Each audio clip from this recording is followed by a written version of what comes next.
సుగాలి ప్రీతి case తిరిగి తిరిగి పవన్ కళ్యాణ్ గారి మెడకే చుట్టుకోబోతుంది. ఎందుకంటే ఈ కేసులో ఆయన లారీకి విపరీతంగా ఊగిపోయారు. వైసీపీ ప్రభుత్వం మీద విపరీతంగా మాట్లాడారు. అది జరిగింది ఆయన ప్రభుత్వంలో, డిఎన్ఏ టెస్ట్ చేసింది ఆయన ప్రభుత్వంలో, అయితే పోలీసులు సిట్ వేసింది ఆయన ప్రభుత్వంలో, సిఈడి ఎంక్వైరీ చేసింది ఆయన ప్రభుత్వంలో. ఆ విషయాన్ని ఆయన మర్చిపోయారు ఇప్పుడు. అయితే ఇప్పుడు ఎదురుదాడికి దిగుతున్నారు. ఏమని, మీకు పొలం ఇచ్చాము, అవి ఇచ్చాము, ఇవి ఇచ్చాము, ఏదైతే మీకు ప్రభుత్వ ఉద్యోగం ఇచ్చా అది రిటర్న్ ఇచ్చేసింది అనేసి ఆమె లేడీ అని చూడకుండా కూడా అవుట్ ఆఫ్ కంట్రోల్లో వాళ్ళ నాయకుడు మాట్లాడుతున్నారు. ఇది తప్పులే. వాళ్ళ నాయకుడికే కంట్రోల్ ఉండదు, వీళ్ళ కంట్రోల్లో లేకపోవడం మనం ఆశ్చర్యపోవాల్సిన విషయం లేదు. చూడండి ఏ విధంగా మాట్లాడుతున్నారు.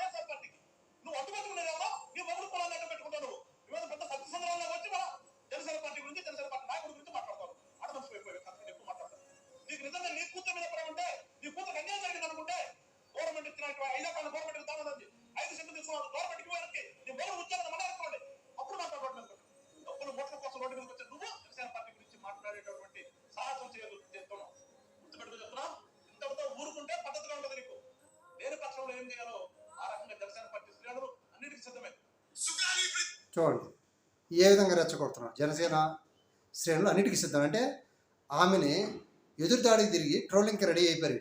ఆమె అడుగుతుంది ఏంటి, న్యాయం చేయమని అడుగుతుంది, ఆర్జిస్తుంది మిమ్మల్ని. అదంతా పక్కన పెట్టేసి ఏదో మీకు ఇప్పుడు ప్రభుత్వం మీ చేతిలో ఉంది. ఒకటే క్వశ్చన్ ఇక్కడ, ప్రభుత్వం మీ చేతిలో ఉంది, ఏదైనా చేయొచ్చు. మీకు డబుల్ ఇంజిన్ సర్కార్ ఇక్కడ నేరుగా నరేంద్ర మోడీ దగ్గర కూర్చొని సిబిఐకైనా సరే ఏపీ ఇచ్చేది బాధ్యత మీకు ఉంది. ఆల్రెడీ వేశారు, వాళ్ళు విరమించారు, మళ్ళీ అయినా కూర్చొని చేయించేది బాధ్యత మీకుంది, ఆ రైట్ మీకుంది. వాళ్ళు మిమ్మల్ని అడగ ఇంకెవరిని అడగతారండి? ఆలోచించాల్సిన విషయం మీకే ఉంది, మీ ప్రభుత్వానికి ఉంది, మీ కూటమి ప్రభుత్వానికి ఉంది. ఆలోచించుకోండి.